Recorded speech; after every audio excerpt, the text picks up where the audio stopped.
ప్రభునందు ప్రియమైన శ్రోతలకు వందనములు. ఈ పోడ్కాస్ట్ కార్యక్రమంనకు స్వాగతం. మీ అందరి కొరకు ఈ కార్యక్రమమును ప్రసారం చేయుచున్నాం. విని దైవాశీస్సులు పొందుకోగలరు. ప్రభుయేసుక్రీస్తు నామమున మీకు శుభములు వందనములు తెలియజేస్తూ ఉంటున్నాను. నేటి ధ్యాన వాక్యము నిమిత్తమై యెషయా గ్రంథము 7వ అధ్యాయము 14వ వచనం మనం చదువుకుందాము. కాబట్టి ప్రభువు తానే యొక్క సూచన మీకు చూపును, ఆలకించుడి. కన్యక గర్భవతి కుమారుని కని అతనికి ఇమ్మానుయేలని పేరు పెట్టును అని కూడా వ్రాయబడి ఉన్నది. మనము ఈ మాసములో అంటే డిసెంబర్ మాసములో ప్రజలందరికీ ఒక పండుగ గుర్తొస్తుంది. ఆ పండుగ ఏంటంటే క్రిస్మస్. క్రిస్మస్ అంటే జనులకు ఎంతో ఇష్టము. ప్రజలందరికీ క్రిస్మస్ అంటే చాలా ఇష్టము, చాలా సంతోషకరమైనదనమాట. క్రిస్మస్ పండుగ క్రైస్తవులు మాత్రమే కాదు, కానీ ప్రతి ఒక్కరికి నిలిచిపోయే పండుగ క్రిస్మస్. అంటే క్రిస్మస్ అంటే క్రీస్తుకు ఆరాధన అని అర్థము. సో ఆ పండుగని ప్రజలందరూ సంతోషకరంగా జరుపుకునే పండుగ క్రిస్మస్. సో ఆ క్రిస్మస్ ని ఈరోజు క్రైస్తవులమైన ప్రతి ఇంటిలో సందడిగాను, ఎంతో సంతోషముగాను పలహారాలు చేసుకోవడము, మరింత కాకుండా బట్టలు తెచ్చుకోవడము, బట్టలు కుట్టించుకోవడం, ఎంతో హడావుడిగా ఉంటారన్నమాట. సో ఈ రోజు మనము ఆ క్రిస్మస్ పండుగ గురించి మనము తెలుసుకుందాము. క్రిస్మస్ పండుగ అంటే ఏంటి, క్రిస్మస్ అనగా ఏంటి అని మనము తెలుసుకుందాం. క్రిస్మస్ అనగా క్రీస్తుకు ఆరాధన, అంటే క్రీస్తును ఆరాధించేది, క్రీస్తుని మనము గణపరిచే దినము క్రిస్మస్. క్రిస్మస్ అంటే అనేకులు ఇంటి ముందు స్టార్లు పెట్టుకుంటారు, క్రిస్మస్ ట్రీ పెట్టుకుంటారు, గృహాలలో ఎంతో డెకరేషన్ చేసుకుని ఉంటారు అనమాట. సో దానికి కారణము ప్రభువైన యేసుక్రీస్తు పుట్టుక. యేసుక్రీస్తు పుట్టుక వలనే క్రిస్మస్ అని మనందరికీ తెలియజేస్తుంది అనమాట. యేసుక్రీస్తు పుట్టుక ప్రతి ఇంట్లో, ఏ ఇంట్లో అయితే ఒక స్టార్ ఉంటుందో ఆ ఇంట్లో నిజంగా వీళ్ళు క్రైస్తవులు, వీళ్ళు క్రిస్మస్ పండుగ చేసేవారని లోకమంతటా ప్రజలు చూసిన వారందరూ కూడా ఐడెంటిఫై చేస్తారనమాట. సో అదే విధంగా ఈరోజు క్రీస్తు అంటే క్రిస్మస్ అంటే క్రీస్తు ఆరాధన. క్రీస్తును మనము ఎందుకు ఆరాధించాలి, ఆ క్రిస్మస్ పండుగ విశేషం ఏంటని మనం తెలుసుకుందాము. ఈ సమయం మనం చదువుకున్నట్టుగా యెషయా గ్రంథం 7వ అధ్యాయము 14వ వచనం. కాబట్టి ప్రభు తానే ఒక సూచన మీకు చూపును, ఆలకించుడి. కన్యక గర్భవతి కుమారుని కని అతనికి ఇమ్మానుయేలని పేరు పెట్టినని ఇక్కడ వ్రాయబడింది. ఇక్కడ యేసుక్రీస్తు పుట్టుకన గురించి ఎన్నో సంవత్సరాల క్రితము యెషయా ఇక్కడ ప్రవచన రీతిగా ఈ మాట చెప్పుచున్నాడు. ఇదిగో కాబట్టి ప్రభు తానే ఒక సూచన మీకు చూపును, అంటే ఒక సూచన ఆయన మీకు చూపును, కన్యక గర్భవతి కుమారుని కని అతనికి ఇమ్మానుయేలని పేరు పెట్టుబడును అని చెప్పేసి ఇక్కడ వ్రాయబడి ఉంటున్నది. సో ఇమ్మానుయేలు అనగా దేవుడు మనకు తోడు అని అర్థము. సో దేవుడు మనకు తోడుగా ఉండాలంటే, ప్రభు మనతోనే ఉండాలంటే ఆయన దేవుడిగా ఈ లోకానికి పుట్టాలి, రక్షకుడుగా ఆయన ఈ లోకానికి పుట్టాలి.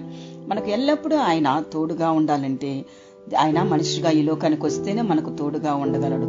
సో ఆయన ఈ లోకానికి రాకపోతే మనకు తోడు ఎలా ఉండగలడు? అందుకే ఆయన మానవ రూపమెత్తి మానవుడిగా ఆయన ఒక మనిషిగా ఈ లోకమునకు వచ్చినట్లుగా మనము చూస్తూ ఉంటున్నాము.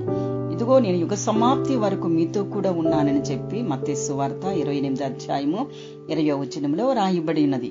ఆయన యుగ సమాప్తి వరకు మనతో ఉండాలని, యుగ సమాప్తి మనతో నడవాలని, యుగ సమాప్తి వరకు మనతో కలిసి ఉండాలని దేవుని యొక్క ఆశయం ఉన్నది. కాబట్టి ఆయన దేవుని కుమారుడై ఉండి ఎవరు విడిచిపెట్టకూడని భాగ్యమును ఆయన విడిచిపెట్టి మానవునిగా మానవ రూపముతో ఈ లోకమునకు వచ్చినట్లుగా మనం చూస్తున్నాం. ఆయన శరీరాన్ని దాల్చాడు. శరీరంగా ఆయన శరీరమును మనుషులము ఎలా అయితే సమస్తమును శరీరము కలిగి ఉన్నామో అదేవిధంగా ప్రభువైన యేసుక్రీస్తు కూడా ఆయన ఒక మానవ రూపంతో ఈ లోకమునకు వచ్చినట్లుగా మనము చూస్తుంటున్నాము. ఆయన యుగ సమాప్తి వరకు మన తోడు ఉండే దేవుడు.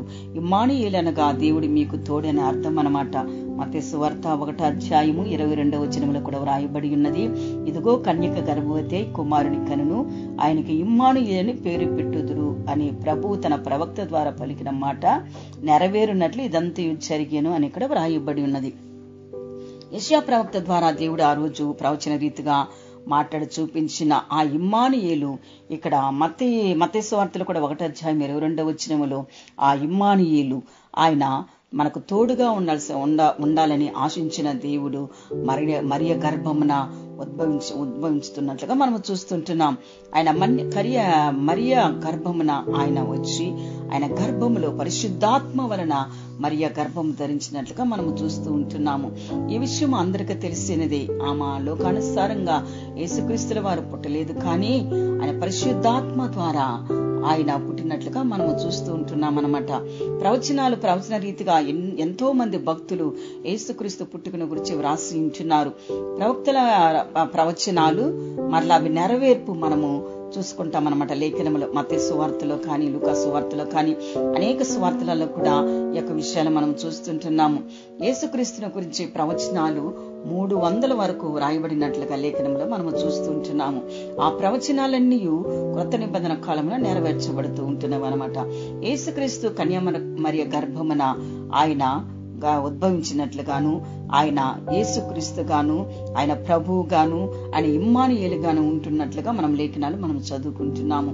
ఈ రోజు మనకు ఇమ్మానుయేలు మనకు తోడుగా ఉండాలి అంటే ఆయన మన కోసం జన్మించాలి, ఈ లోకానికి రావాలి. కాబట్టి ఆయన మానవ శరీర రీతిగా ఆయన మానవుడిగా ఈ లోకమునకు వచ్చి మనతో ఉంటూ మనకు తోడుగా ఉంటూ ఇమ్మానుయేలుగా ఆయన మనతో ఉంటూ మనల్ని నడిపించేవాడు ఉంటున్నాడు. సో ఈ రోజు నువ్వు అటు ఇమ్మానుయేలును నువ్వు కలిగి ఉంటున్నావా? ఏదో పండగ చేసుకుంటున్నావు, పండగ ఆచరిస్తున్నావు, నేను క్రైస్తవునని చెప్పుకుంటా ఉండవచ్చును, కానీ ఆ ఇమ్మానుయేలు నీకు తోడుగా ఉన్నాడా లేడని మనము పరీక్షించుకోవాలా. ఇమ్మానుయేలు మనకు తోడుగా ఉండాలంటే మనం ఎలా ఉండాలి? ఆ ఇమ్మానుయేలు మనకు తోడుగా రావాలంటే మనం ఎలా ఈ లోకంలో జీవించాలి? ఎలా ఉంటే ఇమ్మానుయేలు మనతో ఉంటాడని మనము ఒకసారి ప్రశ్నించుకోవాలన్నమాట. ఒకడు నన్ను వెంబడింప కోరిన ఎడలా తను సిలువనెత్తుకు నన్ను వెంబడించాలని అక్కడ వ్రాయబడింది. సో క్రీస్తుతో మనతో క్రీస్తు ఉండాలంటే మనము క్రీస్తు చెప్పిన మాటల ప్రకారం మనం ఎప్పుడైతే జీవిస్తామో అప్పుడు క్రీస్తు మనతో ఉంటాడనమాట. ఆ ఇమ్మానుయేలు యుగయుగములు మనతో ఉండాలని, సదాకాలం మనతో ఉండాలని, సదాకాలం మనతో నడిపించాలని ప్రభువైన యేసుక్రీస్తు వారు ఈ లోకమునకు వచ్చినట్లుగా మనము చూస్తుంటున్నాము. ఆ ఇమ్మానుయేలునకు అర్థము భాషాంతరం నా దేవుడు మనకు తోడని అర్థం అనమాట. ఆ తోడుగా ఉండవలసిన దేవుడు మనకు తోడుగా ఉంటూ మనల్ని నడిపిస్తూ ఈ లోకములో మనము జీవింప చేస్తున్నాడంటే ఆ ఇమ్మానుయేలు మనకు తోడుగా ఉన్నాడు. ఒకవేళ ఆ ఇమ్మానుయేలు నీకు తోడుగా లేకుండా ఉన్నట్లయితే, ఆ ఇమ్మానుయేలు నీకు తోడుగా ఉండేట్లుగా ఈ లోకంలో బ్రతికినట్లయితే ప్రభు నీకు తోడుగా ఉండి నిన్ను నడిపించి ఆశీర్వదించును గాక. ఆమేన్. ఈ కార్యక్రమమును గూర్చి మీ సలహాలు మరియు మీ ప్రార్థనా అవసరతల కొరకు మమ్మను సంప్రదించవలసిన మా ఫోన్ నంబర్ 948585085039 మరియు ఈమెయిల్ ఐడి info@fibaonline.org. మా ఫోన్ నంబర్ మరొకసారి 9480585039. Email ID info@fibaonline.org.